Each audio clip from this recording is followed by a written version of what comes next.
जय हिंद। आशा करता हूँ आप सभी स्वस्थ होंगे, सुरक्षित होंगे। आप सबका स्वागत है आपके अपने चैनल एवी इन्फोमेल में। और आज देखिए हम लोग जो डिस्कस करने जा रहे हैं वो ये है कि जैसा कि अभी आपको पता है कि काफ़ी सारे बैंक से होम लोन के लिए ऑफ़र चल रहे हैं। कई जगह प्रोसेसिंग फ़ीस वेव हुई हुई है और इससे अन्य और भी काफ़ी सारे ऑफ़र चल रहे हैं। लेकिन शायद आपको ये चीज़ इस चीज़ का मालूम नहीं होगा कि होम लोन जब भी आप लेने के लिए जा रहे हैं तो उसके अंदर अन्य प्रकार के कई सारे चार्जेस होते हैं, खर्चे होते हैं। तो उन सब के बारे में आज आपको हम यहाँ पे बताने जा रहे हैं। तो जिसने भी अभी तक चैनल सब्सक्राइब नहीं किया वो कर लें पहले सब्सक्राइब, और फिर इस वीडियो को अंत तक ज़रूर देखें पूरी जानकारी जानने के लिए। तो देखिए इसमें 3 तरीके के पार्ट्स जो होते हैं उसके अंदर हमने इसको बाइफरकेट किया है। कुछ चार्जेस ऐसे होते हैं जो कि प्री सैंक्शन होते हैं, यानी कि होम लोन सैंक्शन होने से पहले के लिए होते हैं। कुछ पोस्ट सैंक्शन के बाद जो आपके चार्जेस होते हैं या एक्सपेंसेस होते हैं, और कुछ पेनल्टीज़ होती हैं, वो किस किस केस में कितनी कितनी आपको देनी पड़ सकती हैं, ये आप अभी देखिएगा। देखिए प्री सैंक्शन के एक्सपेंसेस कुछ ज़्यादा नहीं है। सबसे पहले जब भी आप लोगों की फ़ाइल जाती है होम लोन की, तो एक टाइटल इन्वेस्टिगेशन रिपोर्ट या फिर TIR सर्च रिपोर्ट बोलते हैं, जो कि वकील द्वारा कराई जाती है, वो होती है।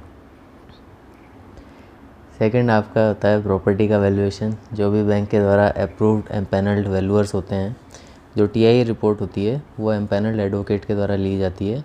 तो इसके अंदर आप लोग नेगोशिएट कर सकते हैं। अगर आपका ज़्यादा बड़ा अमाउंट का होम लोन है तो बैंक्स इसके ऊपर नेगोशिएट भी करती हैं। साथ ही साथ प्रॉपर्टी वैल्यूएशन के लिए भी आपके पास नेगोशिएशन का चांस होता है। तो अगर आप लोग इस पर नेगोशिएट करते हैं तो आप लोग इसके अंदर अपना काफ़ी सारा पैसा बचा सकते हैं। तीसरा जो होता है LOD होता है, या कि लिस्ट ऑफ डॉक्यूमेंट्स। जब भी हम लोग टेक ओवर कराते हैं एक बैंक से दूसरे बैंक में लोन को, तो पहले बैंक से हमारे को लिस्ट ऑफ डॉक्यूमेंट लेनी होती है और प्रॉपर्टी पेपर की फ़ोटोकॉपी नए बैंक में देनी होती है, ताकि वो लोग इस चीज़ को इंश्योर कर सकें कि आपका जो लोन है वो लोग टेक ओवर कर सकते हैं या नहीं कर सकते हैं। तो LOD का जो भी आपका एक्सपेंस होता है वो भी आपको पहले पे करना होता है। अब हम लोग देखते हैं पोस्ट सैंक्शन एक्सपेंसेस क्या क्या हो सकते हैं। देखिए प्रोसेसिंग फ़ीस होती है, जैसा कि अभी आपको हमारे इस पे प्लेलिस्ट के अंदर वीडियो और मिल जाएंगे। समय समय पर प्रोसेसिंग फ़ीस वेव की कैंपेन चलती रहती है। करंटली अभी SBI के अंदर भी प्रोसेसिंग फ़ीस वेव करी हुई है। तो अभी फ़िलहाल वेव है, लेकिन ये प्रोसेसिंग फ़ीस कम से कम 10,000 और अधिकतम कुछ अमाउंट तक कुछ परसेंटेज होती है 0.25% या 0.50, जो कि सभी बैंकों में अलग अलग हो सकती है।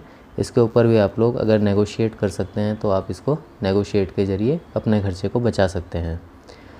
अब जब आपका होम लोन हो जाता है तो आप उसको जब रीपेमेंट के लिए आते हैं तो आप उसके अंदर या तो SI लगाएंगे या NACH या फिर ECS, अगर दूसरे बैंक में खाता है तो इसकी फ़ीस जो होती है वो भी आपको, यानी कि कस्टमर को पे करनी होती है।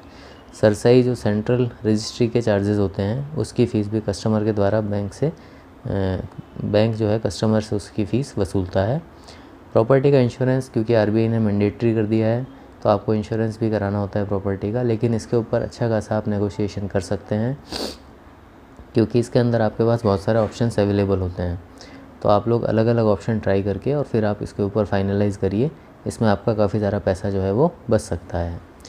EM क्रिएशन, देखिए जब भी कोई आपका प्रॉपर्टी होता है, वैसे तो रजिस्टर्ड मॉर्गेज होता है और ये इक्विटेबल, लेकिन बैंक्स प्रेफरेबली EM ही क्रिएट करती हैं। तो EM क्रिएशन के जो भी चार्जेस होते हैं वो एज़ पर आपके जो भी स्टेट के अंदर है उसकी ड्यूटी के हिसाब से आपको पे करने होते हैं। तो EM के चार्जेस जो हैं ये भी आप पहले जान लेना ज़रूरी है, क्योंकि हो सकता है आप लोगों ने अपने एस्टिमेशन के अंदर ये सब चीज़ें नहीं जोड़ी हों, तो ये सारे चार्जेस भी आपको उसके अंदर देने होते हैं।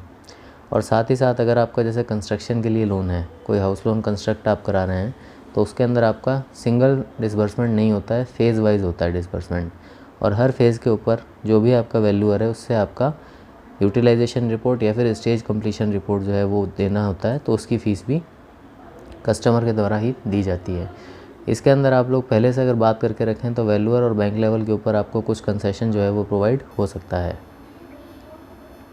अब देखिए पेनल्टीज़ और फाइन्स इसके अंदर कौन कौन से हो सकते हैं वो थोड़ा सा आपको बता देते हैं। एक तो आपका अगर कोई SI या NACH फेलियर होता है तो उसका जो पेनल्टी होती है वो आपको पे करनी होती है। EMI अगर ओवरड्यू हो जाती है तो उसके ऊपर आपका पेनल इंटरेस्ट लगता है, जो कि समय समय पर चेंज होता रहता है बैंक का।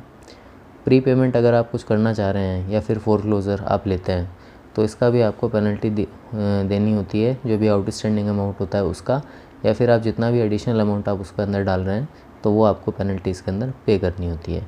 स्विच ओवर फीस, जैसा कि लास्ट ईयर EBLR का कंसेप्ट आया है बैंक्स में, तो MCLR से ABLR में चेंज करने के लिए या फिर फ़िक्स से फ्लोटिंग और फ्लोटिंग से फ़िक्स समय समय पर जो भी चेंज होता है, तो स्विच ओवर फ़ीस के बारे में भी आप बैंक से पहले ही जान लें कि वो उसकी परसेंटेज क्या है और कितना पैसा आपको पे करना है। और लास्ट जो है आपका डॉक्यूमेंट कॉपी, जो आपने जो भी प्रॉपर्टी के डॉक्यूमेंट्स दिए हैं या फिर अन्य डॉक्यूमेंट, उनकी अगर आप कॉपी निकलवाना चाहते हैं तो उसका जो है रिटेंशन का फ़ीस होता है। उसका समय कितने समय पुराना है उसके अनुसार उसका जो है गणना की जाती है, तो वो भी आपको पहले से ध्यान में होना चाहिए कि उसके लिए आपको कितना फ़ीस होगा। देखिए, इसका जो वीडियो बनाने का उद्देश्य ये था कि इसके अंदर आप सबको जो भी कस्टमर्स हैं वो अवेयर हों, उनके अंदर फाइनेंशियल अवेयरनेस जागे, यही इस चैनल का भी उद्देश्य है। तो जिसने अभी तक सब्सक्राइब नहीं किया वो प्लीज़ इसको सब्सक्राइब कर लें। और आपको वीडियो कैसा लगा हमें कमेंट सेक्शन में ज़रूर बताइए।